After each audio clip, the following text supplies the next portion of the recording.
Singularity. My name is Nicola, aka Socrates, and you're watching Singularity One-on-One.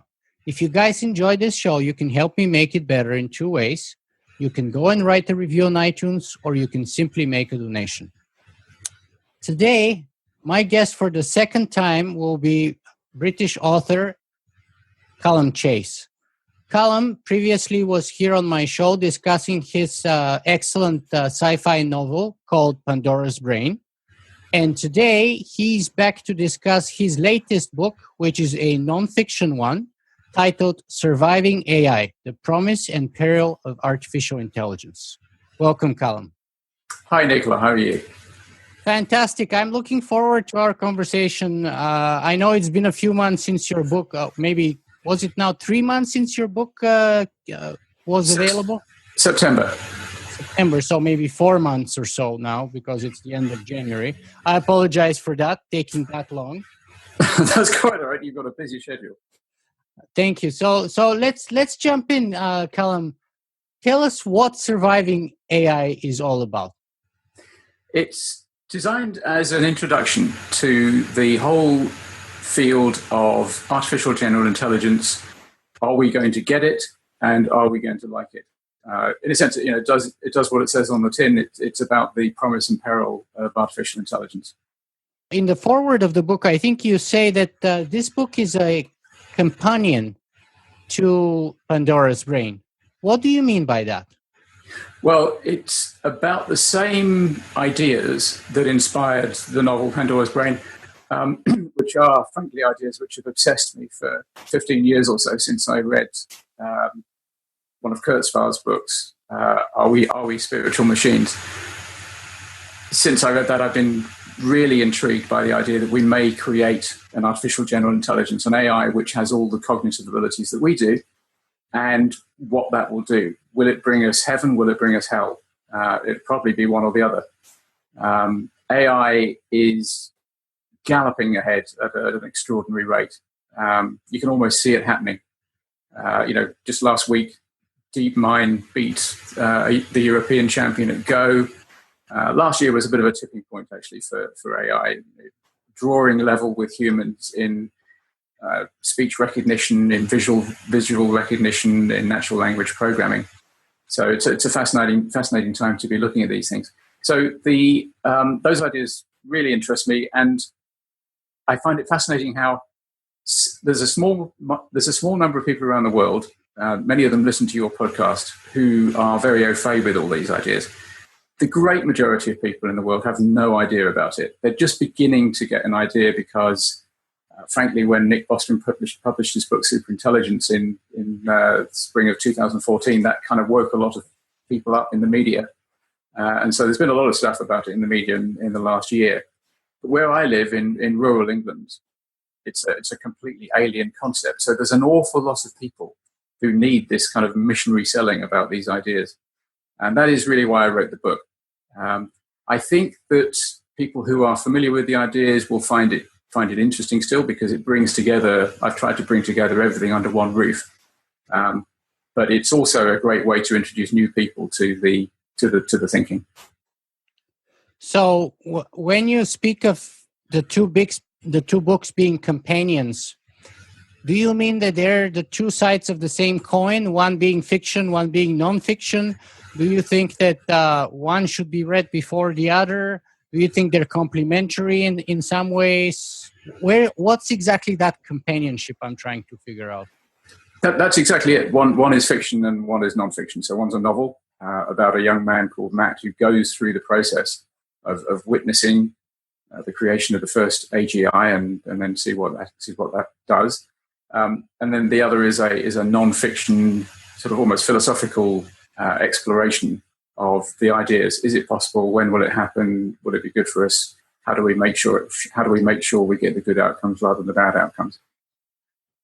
And so, are you targeting different people with each of those books? And what's the observation in terms of the results so far? Which type of book appeals to what kind of audience, you think? It's hard to tell because you get a certain amount of feedback from the audience, and so far I'm very pleased. It's been very good. The reviews on Amazon are overwhelmingly positive, and sales for a couple of self-published books are very good. But I don't have kind of detailed breakdowns of the audience reaction like a professional marketer would if I was selling Coke or something. But as I say, the response has been good so far. Can you tell that one book's been better received than the other? Surviving is selling quicker. It's a shorter book, and perhaps more people like nonfiction. I don't know.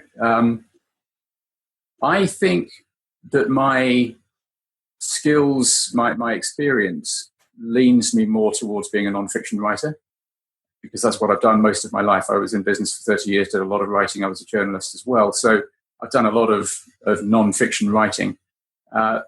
Fiction writing is really hard. I suppose to other people, it's probably the other way around. To me, if you write a novel, you have to create a whole load of characters and a world from scratch. And if you're writing a science fiction novel, you've got to create a world that doesn't already exist. Tolstoy had it fairly hard because he had to create a whole load of characters fighting in the Napoleonic War, but at least that was going on when he was doing it. Asimov and Clarke and lesser mortals like me, we have to invent a world which doesn't exist yet. So that makes it doubly hard.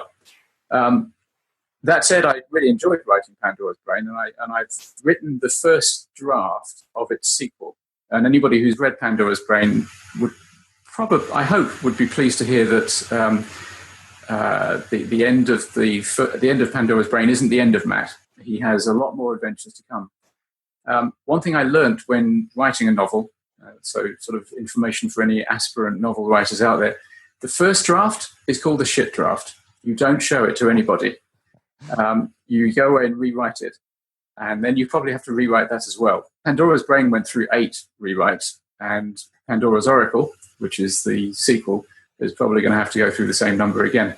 But I'm not doing that at the moment because I'm writing my next non-fiction book, which is called The Economic Singularity.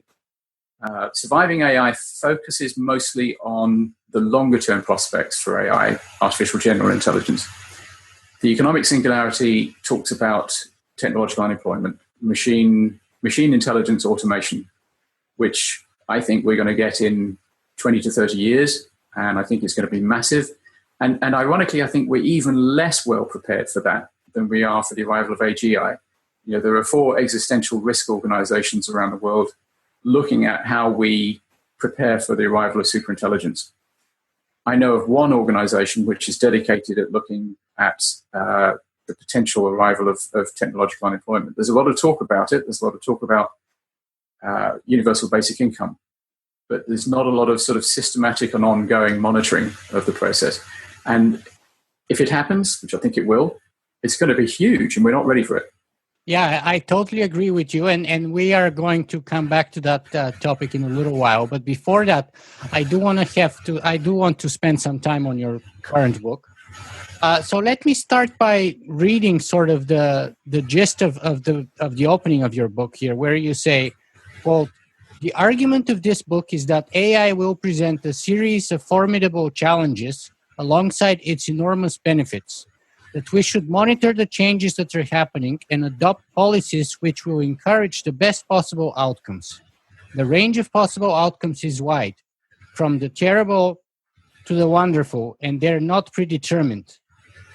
They will be selected partly by luck, partly by their own internal logic, but partly also by the policies embraced at all levels of society." End of quote. Yeah.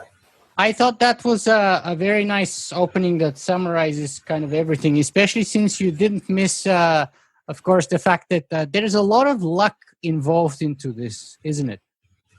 Yeah. We don't know to what degree we can affect the outcome. It might be that there are millions of civilizations which have gone down the path that we're going down around the universe, around the galaxy, around the universe. And there's an inevitable endpoint when you create the first superintelligent machine and it wipes you out. Maybe that's just something that always happens. Or maybe we're the first civilization to get to that point. We just don't know. We don't know what the mix of luck or or choice, deliberate action is. But we have to believe that we can influence it. I'm an optimist. I insist on being an optimist to the point that, you know, we have to believe that we can make sure we have a good outcome. And the phrase I like best to sum that up is a mixture of Elon Musk and Anders Sandberg. You know, we rather than becoming the bootloader for the digital superintelligence, we want to be the mitochondria of the eukaryotic cell. Our best future is to merge with the machines, because once they become superintelligences, once they streak past us and become millions of times smarter than us, we're in an unenviable position. You know, chimpanzees as the second smartest species on the planet, their fate depends entirely on us, and they don't even know it. And we don't want to be in their position. We want to be the smartest species. So we'll have, I think, long term, we have to join with the machines. And that's well, I really like that idea of Anders, that we become the mitochondria inside them. And so we evolve into superintelligences ourselves. So we're probably going to have to do a lot to make that happen. That's not likely to happen just by luck. Yeah, I agree that success cannot just happen by luck. Failure, though, is something that is connected not only to our sort of inability to adapt and come up with certain policies, but also with a certain extent or degree of luck. Sure. And failure also could happen, obviously, if we just don't bother, or if we spend our time squabbling rather than paying attention to the big problems. Absolutely. And I very much like the example that you gave with nuclear obliteration. And the fact that, you know, in sort of the common psyche, everyone thinks of the Cuban Missile Crisis as the only case that humanity has kind of been to the edge. But as you point out, there's been a number of other occasions, and those are cases in which some obscure mid-level military individual has decided on their own to take the risk and not to follow orders, for example, or protocol, and which basically saved the world. Yeah. And in other words, we were just lucky that the right people were at the right place at the right time to save us from ourselves. Yeah, that's right. There's a film which was released reasonably recently, 2014, about a guy called Stanislav Petrov, who, as I'm sure you know, was as you say, a middle-ranking Russian military officer. He was in charge of a base which was watching for the arrival of American missiles, and messages started coming in that half a dozen American intercontinental ballistic missiles were coming in. And the way the film portrays it, all his colleagues wanted to respond. They all, because they were all convinced that the balloon was going up. He was the only one in the room who was thinking, this doesn't look right. This isn't the way they would do it. They wouldn't send them in dribs and drabs like this. They'd send them all in one go. And he held out for, according to the film, 10 or 15 minutes of appalling pressure, thinking, I could be consigning my country, all of my people, to a one-sided death. And he was right. And then the rest of the film shows his life subsequently. He was kicked out of the military. He wasn't treated particularly badly. His wife died, and he kind of didn't go back to work because he was looking after her. But he faded into obscurity, became a bit of a drunk, and then got plucked out of obscurity and taken to America, where he met Kevin Costner, who was his great hero. And he got lionized a little bit and then went back into obscurity. And it's so weird that we live in this world where everybody knows who Justin Bieber is, but nobody knows the name of the guy who saved the world, because that guy saved the world, and in an incredibly brave way. Yes, and he was only one of several such guys that we don't know of. Yeah. What's the name of the movie, by the way? It's called The Man Who Saved the World. Yeah, definitely a high recommendation. I haven't seen it, but I will definitely see it. But let's move on. Let me ask you this, Calum. have your thoughts changed or progressed in any way since our last conversation with respect to whether the singularity is closer or not, and with respect to our chance of survival? To be honest, no. What has changed is the nature of the debate out there in the world, because obviously most people, the great majority of people, were totally unaware of it, and now they all know. They think they know that the Terminator's coming, possibly, and they want to avoid thinking about that too much. Within the small group of people who think about these things, your viewers, I think opinion was fairly polarized among those who thought it was necessarily going to be terribly bad or necessarily going to be terribly good. And I was never quite in one of those camps or the other. I think it could go either way, and I think it's up to us to change it. Mm-hmm.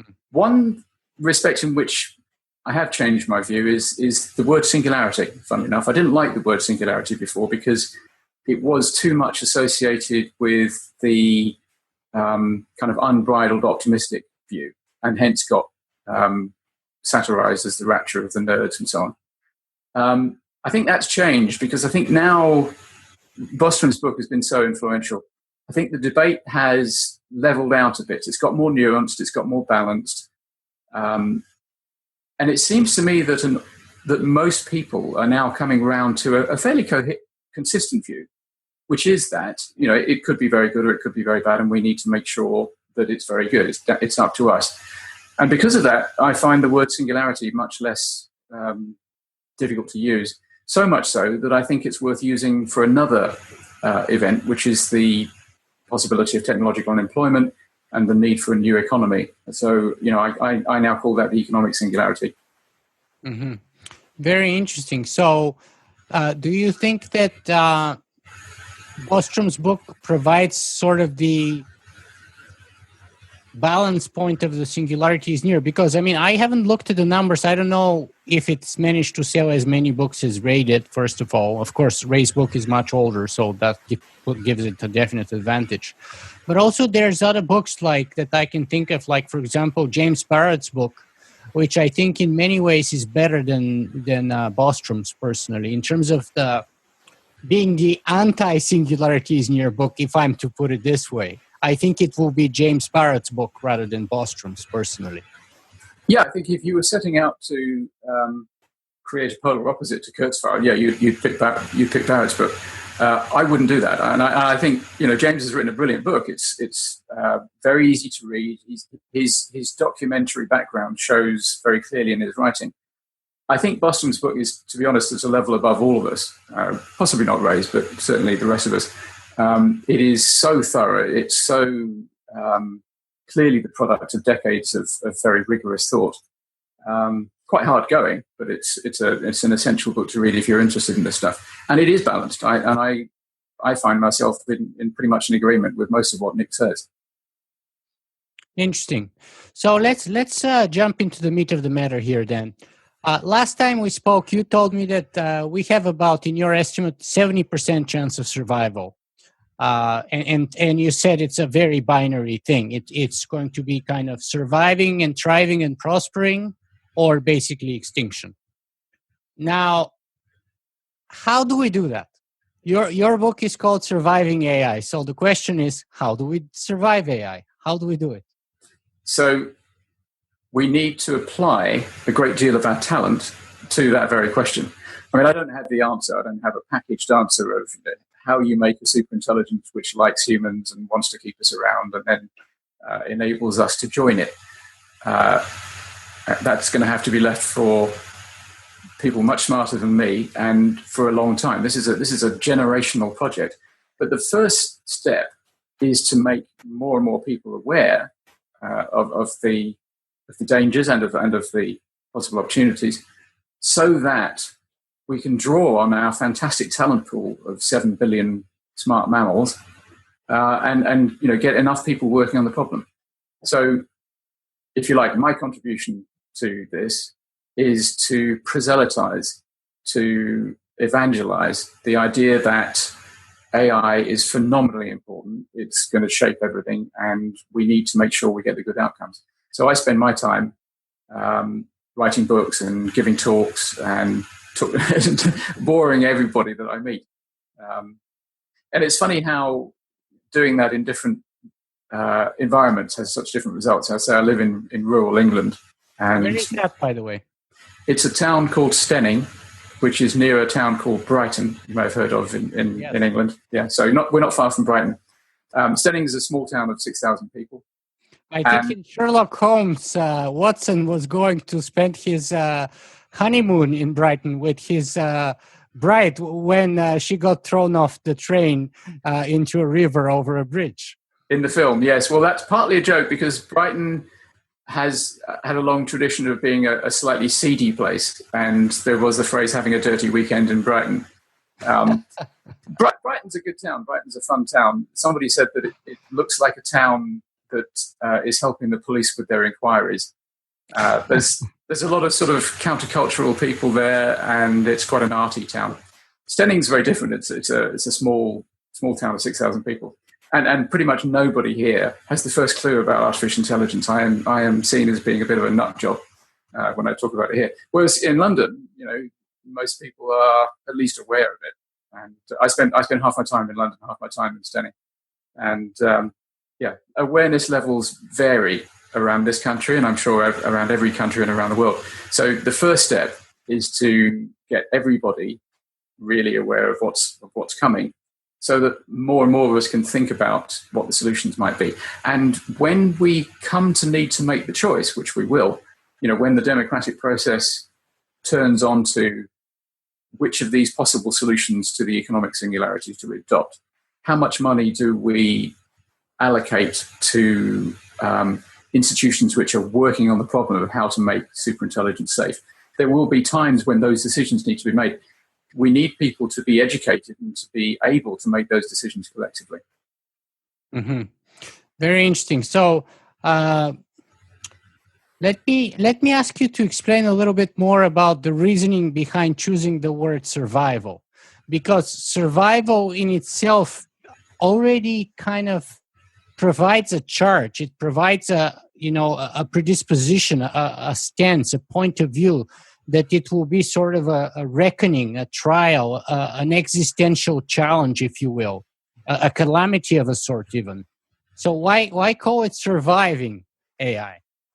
Because I couldn't think of a word which encapsulated both surviving and thriving.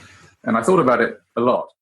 But I chose the word because it has, I think, the presupposition that you do survive, or at least that there's a possibility of surviving. Because I do not believe that we are doomed. And it is an existential risk. I think superintelligence, unquestionably, well, some people do question it, is an existential risk, one which we have to survive. But I chose the title Surviving AI because I think we can survive it, and we have to decide to survive it. Yeah, I totally agree with that. But what I'm aiming at here is the fact that perhaps it also shows a little bit of your judgment here, in the sense that you are judging that we have a very high enough risk not to survive it, that it can be, that it is perhaps more likely to be negative than positive. Or am I reading too much into it? No, I think that's a fair comment about the word surviving. And I suppose, I do think, if we just created an AGI without ever thinking about either the control or the motivation problems, then the default option probably is that we wouldn't survive it, because the range of possible goals that a superintelligence can have is clearly enormous. We have very specific requirements for the way the world is set up. We need the atmosphere to remain within very narrow parameters. Same for gravity. Same for protection against radiation. And so, if we just neglected the safety problem entirely, I think on the whole we probably wouldn't survive it. Now, fortunately, there's no chance of that happening. We're not that sort of a species, and we've already declared. Many of us have already declared we're going to work on this problem. We're going to try and solve the control or the motivation problem and survive it. When you say many of us have declared, You mean like half a dozen people, don't you? Well, no. I mean, Nick Bostrom reckons that there's half a dozen people working full time on the problem, and that was a couple of years ago. He said that, and I know that some people say even then that was an underestimate. Now it's certainly an underestimate because not least because Elon Musk has been very generous in funding more people to do it. So I have no idea what the number of people working on that full time now is, and you don't have to work on it full time. You know, there's lots of smart people working in the AI field who I'm sure think about the control and motivation problems from time to time. It's still a very small minority of the human species which is even aware of the problem, never mind working on it. But there's a pretty decent number of people working on it now. Maybe 2,000. No, I think it's probably quite a bit more than that. I mean, I don't know. I'd guess it's in the low hundreds. I don't know. I at least haven't seen any references that would show me that the people actually working actively on negating or minimizing the risks of the existential risks associated with artificial superintelligence are that substantially more than before. I only know of the 4 or 5 think tanks and organizations, institutes that you've mentioned in the book, and they're, let's say at most, there are 2 or 3 dozen people, I think. Yeah, probably 2 or 3 dozen people working full time on the problem. But if you could add up all the time that other people apply to the question as part of their jobs or as part of their leisure, I imagine the full time equivalents would be in the hundreds. Because the point I'm trying to make here is that I very much agree with Bostrom's point originally, and I think that if there's been some growth on the end of people working on the safety end of things, actually on the end of just merely developing AI, there's been an even bigger, much greater jump. Yeah, I'm sure that's true. You know, AI has demonstrated its fantastic power spectacularly in the last couple of years. You know, with Microsoft systems being able to distinguish between 2 brands of corgi, which look to me completely the same. I think in this country only the Queen could tell them apart. You know, and Facebook's deep face being able to recognize faces when they're not looking at the camera, and so on and so forth. There's a lot more people working on AI pushing forward.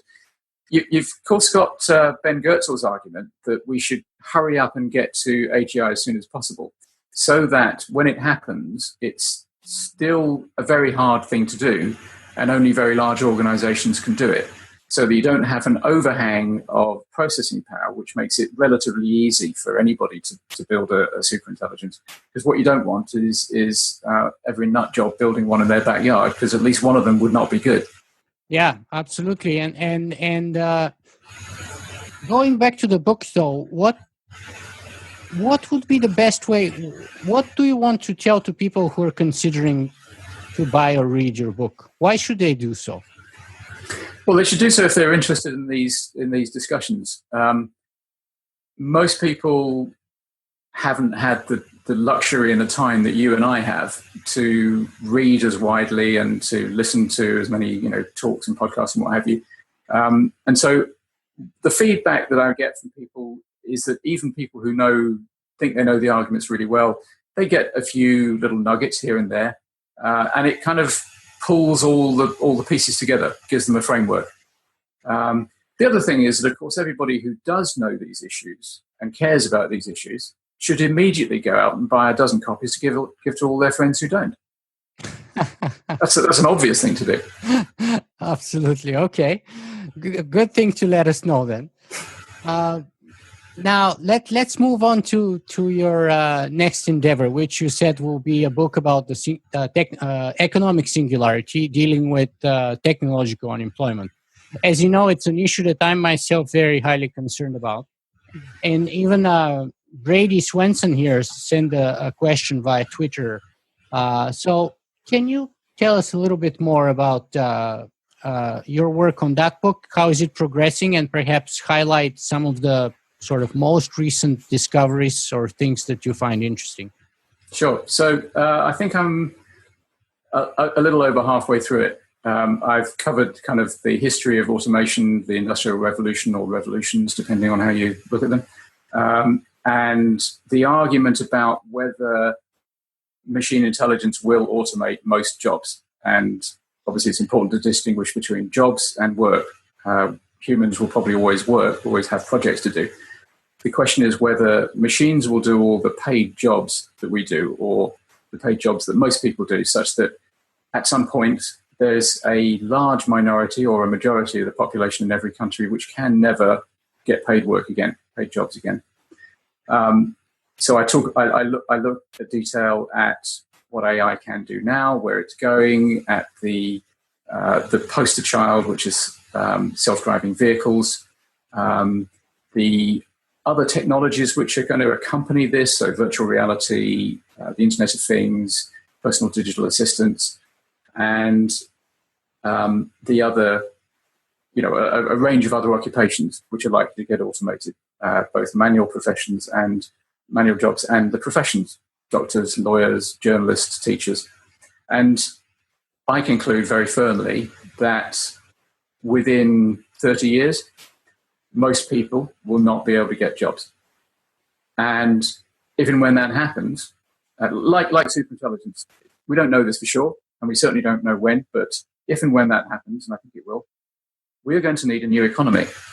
Now, what I find really interesting is there's a lot of debate at the moment about universal basic income.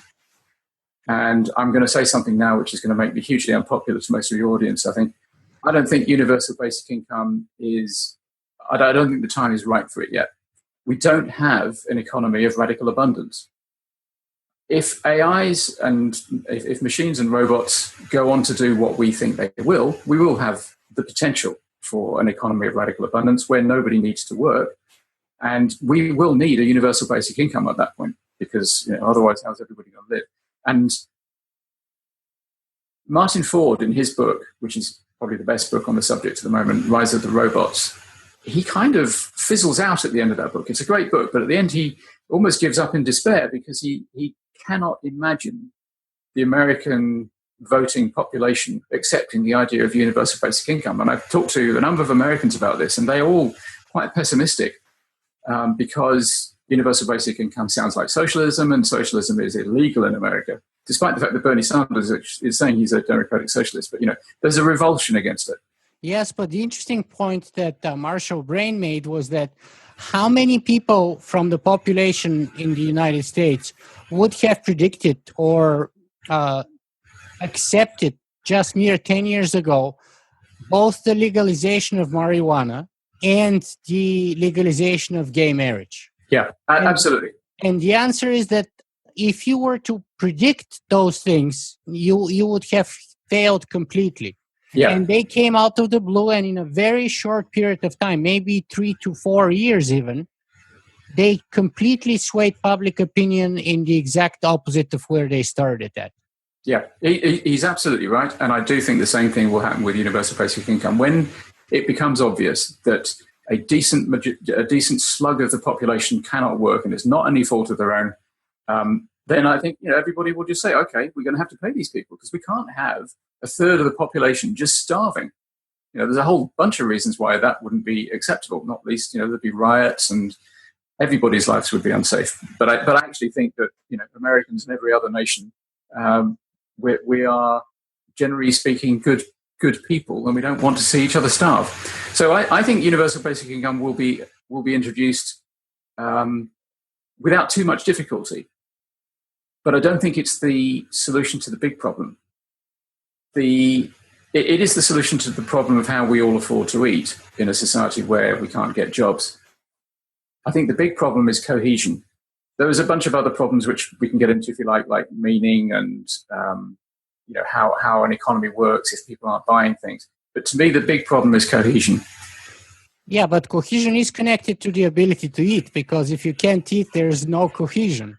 And then there's no reason why you should abide by the system, whatever kind of system it is, whether it's a monarchy or feudalism or whatever, capitalism, communism. If you can't eat, you would never go along, and you would rather rebel. And we know, for example, that those are kind of that atmosphere creates the environment for revolutionary upheavals and social unrest and maybe even civil wars. We know that, by the way, at the time of the Great Depression, I think unemployment was only about 25%. Mm-hmm. And I think that with technological unemployment, we would dwarf that number probably. Yeah, we probably would. And in fact, we've already got that number in parts of Europe. In Spain and Italy, they have those sorts of levels, or they have had those sorts of levels very recently. That's all absolutely right. But I don't think that universal basic income solves the problem, because those people who are in receipt of universal basic income will be living off the generosity of those people who are still working or who own the capital. In a sense, essentially, the people who own the AI. The ultimate reductio ad absurdum is that Larry Page, Sergey Brin, and Mark Zuckerberg own everything because they own the AI. They created the AI. They own everything, them and their mates. And they pay the rest of us a universal basic income. That's not a sustainable future, I don't think. Even though I think those people are, generally speaking, people of goodwill. I don't think they're malevolent robber barons. Why would it not be sustainable? I'm trying to think here, because I know people like, for example, Warren Buffett in particular, and maybe even Bill Gates, who actually disagree with you on that. And they have both argued in front of Congress that they're not taxed enough.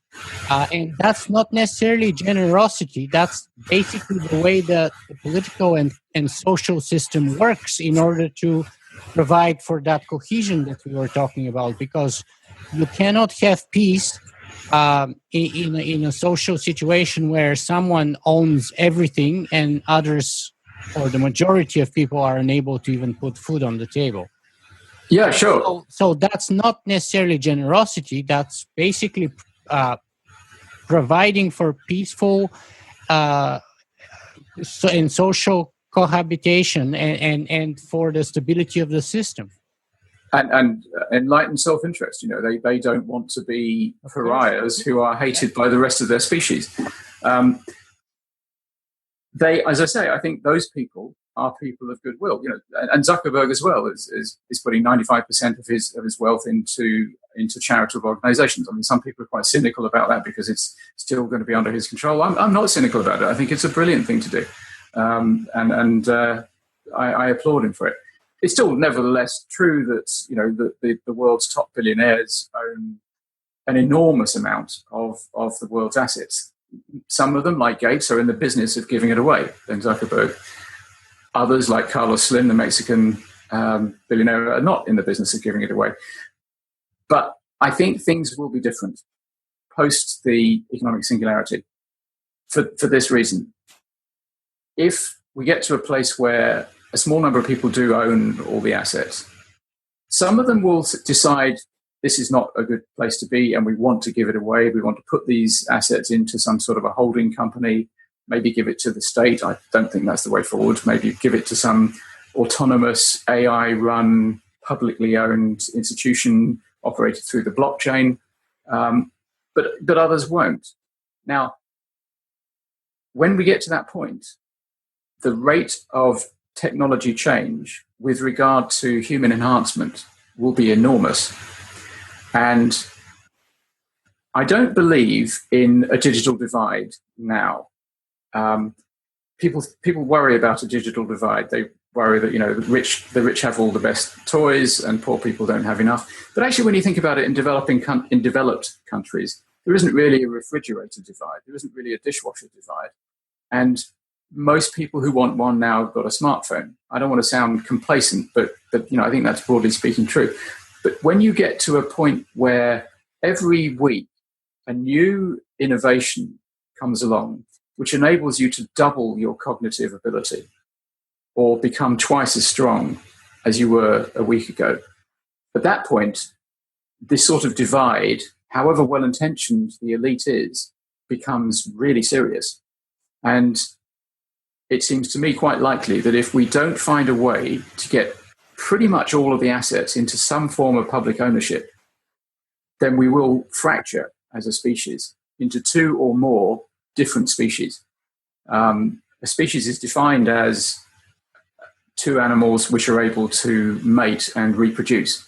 And I think we could fracture so much that some members of what was our species would not be able to do that with others because they become so different. And that's really dangerous.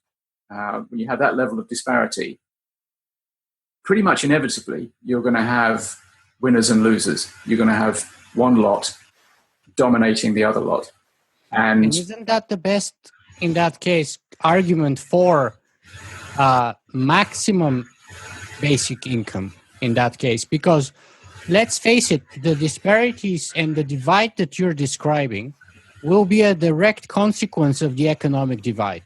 In other words, if my capability to cognition or to strength and speed and awareness is directly related to my purchasing power, and I am able to upgrade it every couple of weeks, as you said, or for whatever period of time, then it's even more important to have a lot more egalitarian society than before, because in that situation, those differences will be exasperated much more, and so the extremity will be pushed even further. The spectrum will be even further, and therefore it will be a lot more socially combustible in terms of civil wars and violent conflict, etc. So to my mind, that's actually the best argument that what I would call maximum basic income is required to kind of level the playing field as much as possible. Not that that's desirable to be perfectly level or even possible, but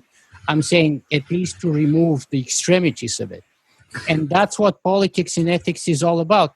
In fact, I would suggest that in a situation like this, ethics will become the operating system of politics, or should anyway. And that's perhaps the only way of surviving. And one of my former professors in political science told me once that politics is all about who's getting what, for whom, under what condition, and for what purposes, right? This is what politics is all about. And then ethics in its own right, I would add, would probably be the operating system which would allow this to regulate, postulate, and implement even these things, hopefully, so that we don't have such extreme outcomes.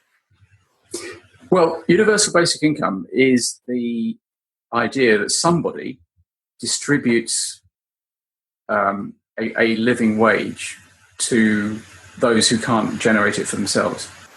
So that presupposes that there is somebody who owns the assets which are fueling the economy. And that's the thing I think we have to get beyond. See, my point is I think UBI will come pretty much automatically when you get a large minority of people being clearly perpetually unemployed. I don't think there'll be much resistance to it, because otherwise you're going to have people starving on the streets. And probably armed conflict as a result. And lots of conflict, particularly in the States where so many people have got guns.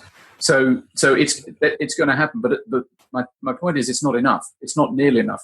Now, I'm a capitalist. I've been in business for 30 years. I believe that the capitalist system, along with technology, is the system which is meant that this is the best time ever to be a human. There's that great phrase that it's the worst possible system except for all the others. But it has been fantastically successful. It isn't perfect, far from it, but it's been very successful. And the fact that China has adopted it now means that Chinese people are not dirt poor anymore, and they're now the biggest economy in the world. So it's very peculiar to me to find myself in a position saying we're going to need a new economy in which private ownership of the means of production won't do anymore. I think universal basic income kind of presupposes that continues. It's a continuation of capitalism. It's capitalism being bountiful towards those who can't work. I think we're probably going to have to go well beyond that. And this is what I don't think we've really begun to think about. Some people will hear that and think, yeah, great, and this is what we've been arguing for a while, socialism. But I think that socialism demonstrably, I know this would be not accepted by a lot of people, but I think socialism demonstrably doesn't work when you don't have an economy of radical abundance. But in an economy of radical abundance, it's probably necessary to avoid that fracturing. Very interesting coming from a capitalist, wouldn't you? Yeah, yeah. I feel like I'm a turncoat. Very interesting. And by the way, economists such as both Hayek and Milton Friedman were in support of universal basic income. Yeah, but they certainly weren't in support of ending the idea of private ownership of the means of production. No, but I haven't brought that idea today at all. I haven't touched it at all. And there's many different versions under which universal basic income can be implemented. So, yeah, they don't necessarily involve nationalization or of private property per se. And I have to take some sort of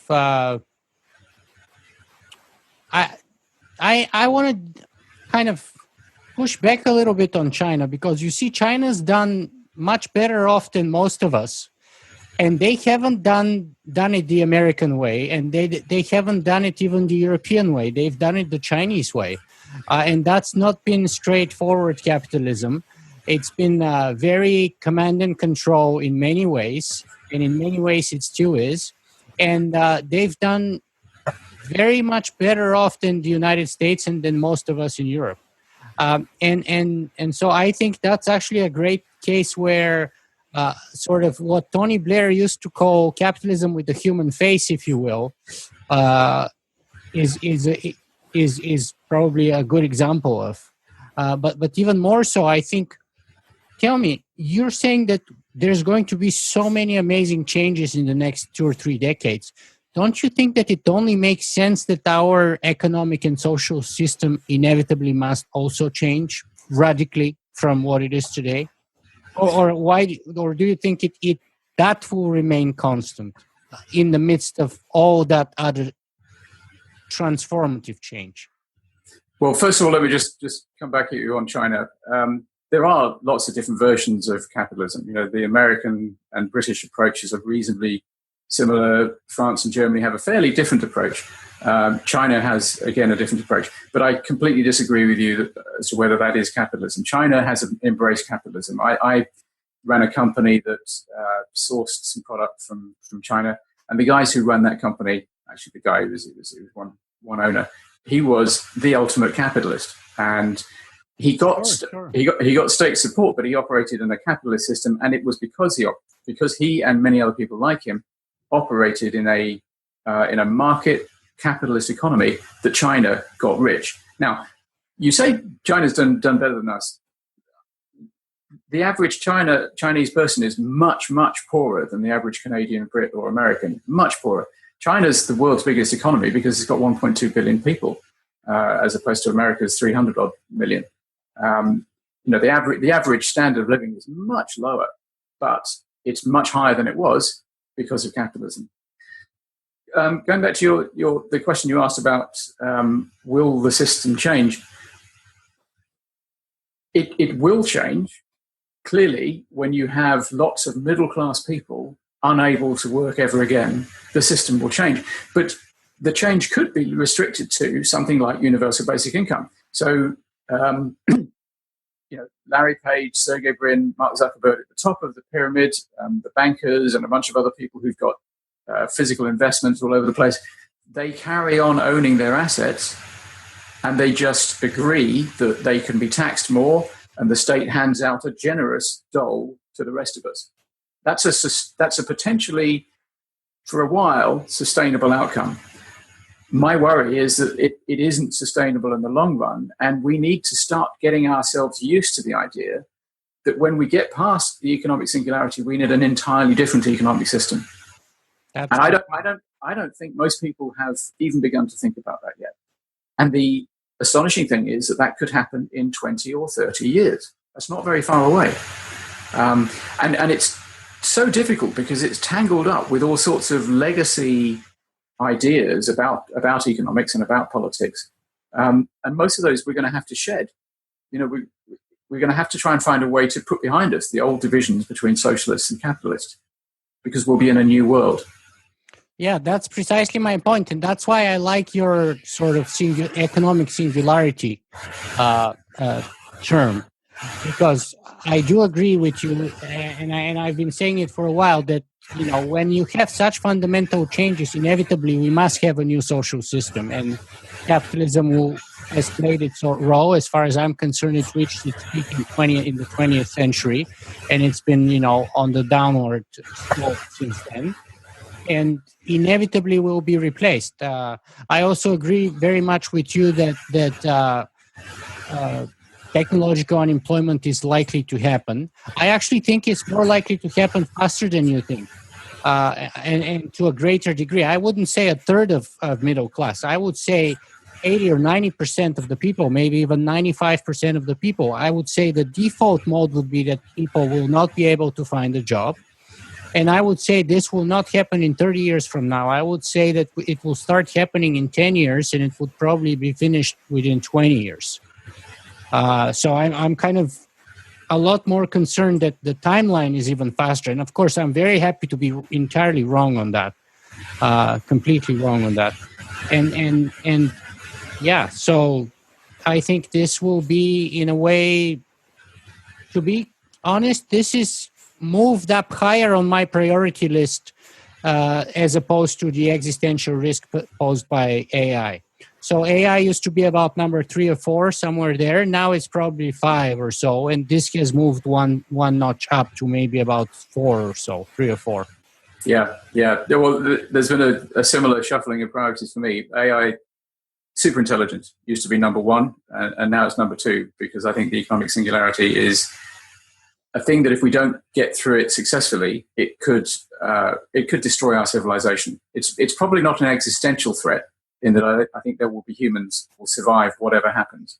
Absolutely, yeah. But I think it could really degrade our civilization enormously. Of course, that would have the advantage that we probably then wouldn't get to the superintelligence threat, at least for a long while. But that's not a way to avoid that we particularly want. Yeah, it will push us back by decades, if not centuries, and in the process would probably destroy the political system, the habitat, the environment, alongside a great part of the population, probably. Yeah. As for timing, who knows? It's really, really hard to say. One of the things I've just finished doing in the book is to write a sort of a timeline, a fictionalized timeline. I think describing the way the world could be, even though you know it's wrong, and I go to enormous lengths to say, look, this is wrong. This is not a forecast. This is just a possible future. So I've kind of spelled out by taking 3 snapshots at 2021, 2031, and 2041. And I just looked at 15 different industries and wrote a little snapshot of what each one might be like at each of those stages. And the way it sort of panned out for me, just intuitively, was that the process would be mostly complete by 2041, with very strong signs of it by 2031. But who knows? That could be out either way by 10 years. It doesn't really matter, actually. I think you've said this in the past. It doesn't really matter whether it's 10 years here or 10 years there. The point is, if it's coming, and if it's something that we need to take action to get the good outcome for, then we need to start thinking about it. Yeah, I totally agree. Which is why both of us are doing what both of us are doing. Indeed. Yeah. So, Calum, we've been talking for about 60 minutes or so. Unfortunately, I would have to bring our conversation to an end, but because time is advancing. But let me ask you, what's the best place for people to follow your work and find out what's the latest update on you? I have a blog, which is www.pandorasbrain.com. It's named after the first novel. So Pandora's is got no apostrophe and there's a hyphen. Pandorasbrain.com. So I post there occasionally. Brain.com. Yeah. But if you Google Pandora's Brain or Google my name, which is spelled Chace, there's not too many people with my name around, so I'm not too hard to find. I tweet a lot. I love Twitter. I think Twitter's great fun. So yeah, Twitter and Pandora's Brain. But of course, the thing to do is to get the books. That's the real need. I agree very much, because I do find that both of your books are very helpful in their own different way. And actually, I would say even if you've read one, it's always good to look at the other side of the coin, and it always helps, I find. Even if it's a little redundant, I personally find it to be rewarding, and I would recommend that people do that. Thank you. Now, how do we wrap up this conversation? We again went all over the place, covered a bunch of topics, had some things we agreed on, had some things we disagreed on. So what, in your view, is the best way to close our conversation? What's your message you want to impart on us? Well, the thing I keep thinking at the moment, and what I keep coming back to when I give talks, is this century is the century of two singularities. And the generation that is coming up, my son is 14, that generation has been born at the best time ever to be a human, and also the most important time to be a human.